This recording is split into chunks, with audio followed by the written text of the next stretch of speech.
नमस्कार। मैं आशीष राठौर आपका फिर से एक बार स्वागत करता हूं। पहले बात करेंगे कि कॉलेजियम को लेकर के चीफ जस्टिस ऑफ इंडिया ने एक ऐसा स्टेटमेंट दे दिया जिससे कि अब ये आप कह सकते हैं कि भारत देश में कॉलेजियम अब पूरी तरीके से बंद होगा। जिस तरीके से कॉलेजियम सिस्टम की वजह से आज कुछ ऐसे गिने चुने लोग ही सिस्टम में बैठे हुए हैं, कानून के रखवाले बन करके, आज उस पे जो है हंटर चल गया है। खुद चीफ जस्टिस ऑफ इंडिया का स्टेटमेंट ये बयां करता है। आगे बात करेंगे कि कपिल सिब्बल ने फिर से एक बेतुका स्टेटमेंट दे दिया है जिसको लेकर के इनके ऊपर कार्रवाई करने की मांग उठ रही है।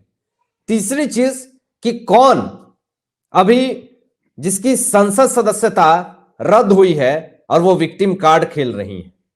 ये तमाम चीजें बात करेंगे। और अमित शाह जी ने एक बहुत बड़ा ऐलान कर दिया जम्मू कश्मीर और तमाम जो देश के गद्दार हैं उनको लेकर के बिल भी पास हुआ। नमस्कार, सबसे पहले आप लोगों का दिल से स्वागत। तो बात करते हैं कि वो चीफ जस्टिस ऑफ इंडिया जो हमेशा सुर्खियों में बने रहते हैं और हमेशा ऐसे ऐसे स्टेटमेंट देते हैं जो कि चर्चा का विषय बन जाता है और मीडिया में वो हमेशा लाइमलाइट में रहते हैं और वो रहना भी चाहते हैं, इसलिए ऐसे ऐसे स्टेटमेंट देते हैं। और अच्छी बात है कि न्याय को लेकर के बहुत सारे युवा जो हैं वो चीफ जस्टिस ऑफ इंडिया को सुनते हैं, देखते हैं। अच्छी बात है, कानून को लेकर के, न्याय को लेकर के जागरूकता है। लेकिन कुछ ऐसे सवाल हैं कॉलेजियम को लेकर के जिसपे आज तक भी चीफ जस्टिस ऑफ इंडिया ने जवाब नहीं दिया। लेकिन आज मुंह खोला, और आज मुंह खोला तो ऐसा खोला कि आज समझिए कि लोग तो कह रहे हैं कि अच्छा बोल करके निकल गए, कुछ खास नहीं बोला। हालांकि क्या बोला जरा देखिए। चीफ जस्टिस ऑफ इंडिया सिर्फ सीधा अक्षरों में यह कहते हैं कॉलेजियम को लेकर के कि मैं तो महज संविधान और कानून का सेवक हूं। यह क्यों कहा? चीफ जस्टिस ऑफ इंडिया ये बात कह रहे थे नेदुम पारा की दलीलों के दौरान, ये बातें कही जो वकीलों के एक समूह की तरफ से दलील पेश कर रहे थे।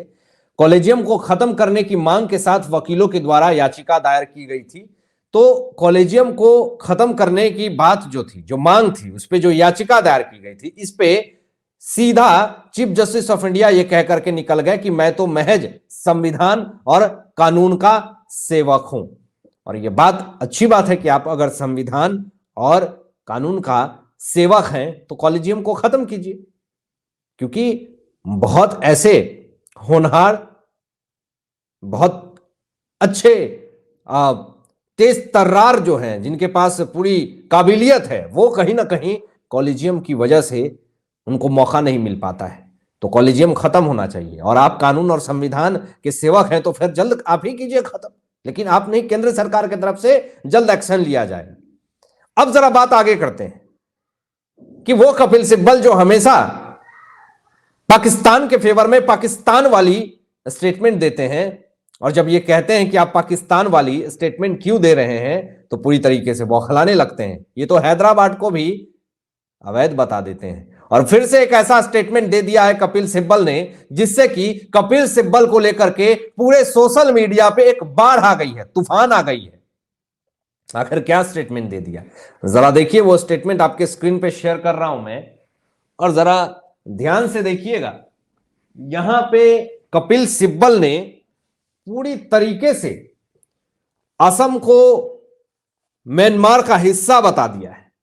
और ये पूरा जो मामला है वो कहीं ना कहीं अब धधक उठा है। इसको लेकर के कपिल सिब्बल को लोगों ने रोस्ट करना शुरू कर दिया, ट्विटर पे बहुत ऐसे ऐसे अभद्र टिप्पणियां करने शुरू कर दिए। तो कपिल सिब्बल तो ये स्टेटमेंट देकर के निकल गए कि असम जो है वो म्यांमार का हिस्सा है। सुप्रीम कोर्ट में ये बात बोल रहे थे। सुप्रीम कोर्ट ने पूरी तरीके से लतार लगा दी वहीं पे कि आप इस किस बेसिस पे आप ये बात बोल रहे हैं।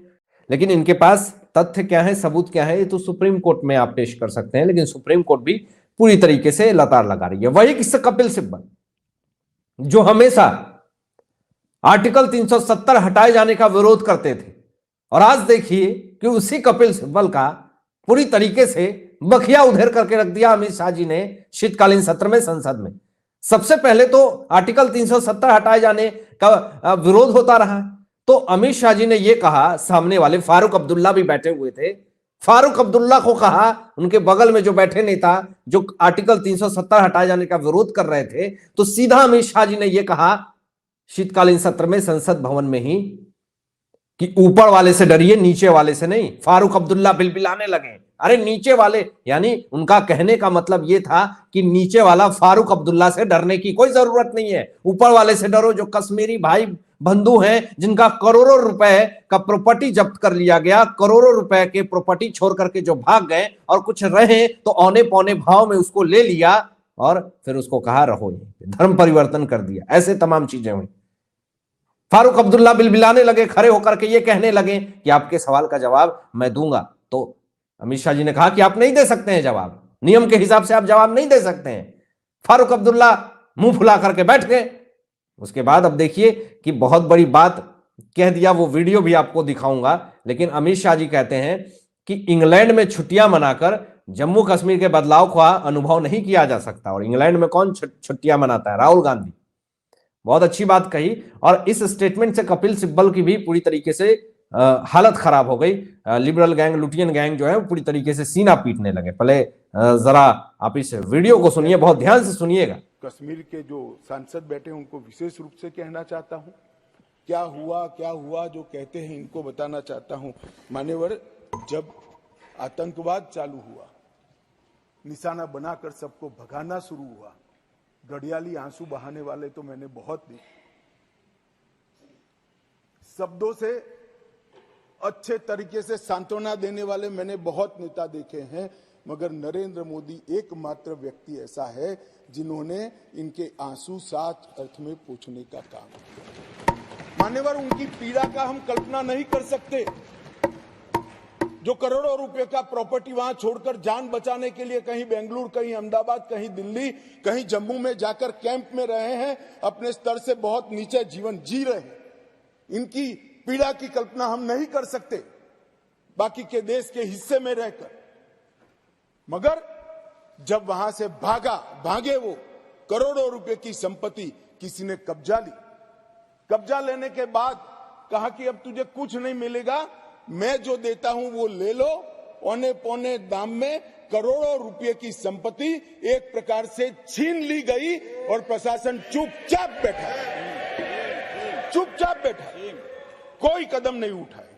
और मान्यवर, हमने इसका रास्ता ढूंढा, नया कानून बनाया और वो रिट्रोस्पेक्टिव इफेक्ट से उनको वापस देने का काम भारतीय जनता पार्टी की नरेंद्र मोदी सरकार।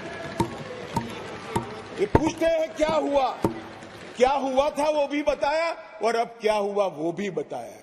और बहुत बोले हो, धैर्य रखना सुनने का, आज जरा धैर्य रखकर सुनना। और मेरा निवेदन है, जितने बैठे कम ही बैठे हैं, चले न जाए। मान्यवर,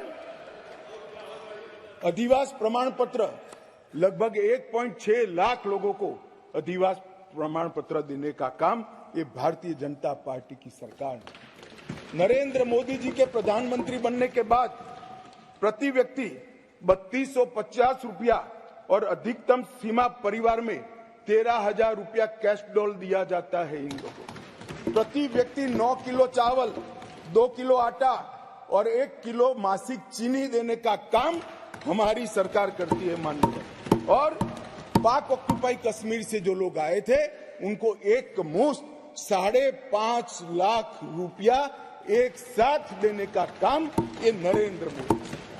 जो लोग कहते थे कि क्या हुआ, आप तो मूल से ही कटे हो साहब, मूल के साथ संपर्क ही नहीं, कैसे मालूम पड़ेगा बदलाव क्या हुआ। इंग्लैंड में वैकेशन कर जम्मू कश्मीर के बदलाव का अनुभव नहीं कर सकते हो मान्यवर। तो अमित शाह जी ने बहुत अच्छे से लतार लगाई। आप सोचिए कि कश्मीरी पंडितों के साथ कितना अत्याचार हुआ, उनके हक को मारा गया, उनके बनाए हुए प्रॉपर्टी जो कि करोड़ों रुपए के प्रॉपर्टी थे, औने पौने दाम में लेकर के उनको या तो रख लिया गया, भगा दिया गया। तो अमित शाह जी ने जो जो बातें कही, इससे पूरे संसद भवन में सन्नाटा था। लोग की आंखें फटी की फटी रह गई। लोग ये कह रहे थे कि मैं कश्मीरियों के लिए ये करूंगा वो करूंगा, विपक्ष सीना पीटता रहा, लेकिन मोदी जी ने उनके घाव पे मरहम लगाया। उनके साथ जो हुई उसका तो कोई आकलन नहीं कर सकता है, जो कश्मीरी भाइयों बंधुओं के साथ जो हुआ। लेकिन उनके लिए सोचने का काम, उनके हक के लिए सोचने का काम मोदी सरकार ने किया। अभी आपको आगे बताते हैं। और इन तमाम चीजों से कपिल सिब्बल भी पूरी तरीके से बौखलाए हुए हैं। हमेशा विरोध करते थे आर्टिकल 370 हटाए जाने का। अब आपको एक और बहुत बड़ा मामला बताता हूं कि आर्टिकल 370 जब हटा है तो कितना ज्यादा फायदा हुआ, ये आंख फाड़ करके विपक्ष देखते रह गई। जरा देखिए, आपके स्क्रीन पे शेयर कर रहा हूं मैं, जरा देखिए कि जम्मू कश्मीर में आतंकी घटनाएं जो हुई 1994 से 2000 तक दोस्तों 40,164 घटनाएं हुई। 2004 से 2014 तक 7,217 घटनाएं हुई हैं। और जब से बीजेपी ने आर्टिकल 370 हटाया जम्मू कश्मीर से, 2014 से 2023 के बीच में मात्र 2000 घटनाएं हुई हैं। मतलब 1994 से 2014 तक 47,300 के आसपास घटनाएं हुई हैं। अब सोच लीजिए कि जब मोदी की सरकार आई तो कितना ज्यादा फायदा हुआ कश्मीरी भाइयों बंधुओं को। ये शायद विपक्ष इसका अंदाजा नहीं लगा सकती है। लेकिन फिर भी फारूक अब्दुल्ला क्या कह रहे हैं जरा सुनिए। फारूक अब्दुल्ला कहते हैं कि हमारी मांग है चुनाव होने चाहिए। अमित शाह के पीओके वाले बयान पर फारूक अब्दुल्ला ये कहते हैं। चलिए, इनको लतार लगाते हुए अब एक और ब्रेकिंग खबर आ गई।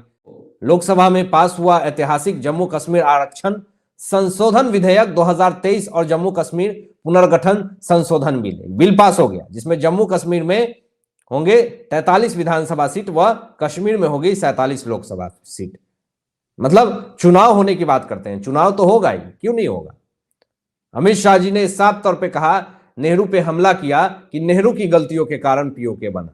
ये बहुत बड़ी बात जो है वो अमित शाह जी ने संसद में कह दी, लतार लगा दिया पूरी तरीके से। वहां पे जितने भी विपक्ष बैठे हुए थे सबको खरी खोटी सुना दिया। सारे लोगों मुंह और दांत बिदोरते रह गए, ताकते रह गए, कोई किसी ने कुछ नहीं बोला। क्यों, कैसे बोलेंगे? क्योंकि उनको भी पता है कि सच्चाई बोल रहे हैं अमित शाह जी। और अमित शाह जी जब बोलते हैं तो सामने वाले की बोलती बंद हो जाती है। ये बात तो सत्य है। अभी देखिए, आपको आगे दिखाते हैं। आज यही बेबाक अंदाज वर्तमान सरकार की, भाजपा की, मोदी सरकार की, अमित शाह जी की बेबाक अंदाज की वजह से आज देखिए कितना ज्यादा फायदा हो रहा है। बीजेपी शासन के लिए लोगों की सबसे पसंदीदा पार्टी बन चुकी है अभी तक की। मैं बड़ी खबर आपको दिखा रहा हूं दोस्तों। ये बीजेपी ने सत्ता में रहते हुए 36 में से 18 बार जीत हासिल की और उनकी सफलता दर 50%। यह दिखाता है कि भाजपा सरकार चलाने के लिए सबसे पसंदीदा पार्टी है। देश में बीजेपी कितनी मजबूत और पीएम मोदी ने आंकड़ों से समझाया।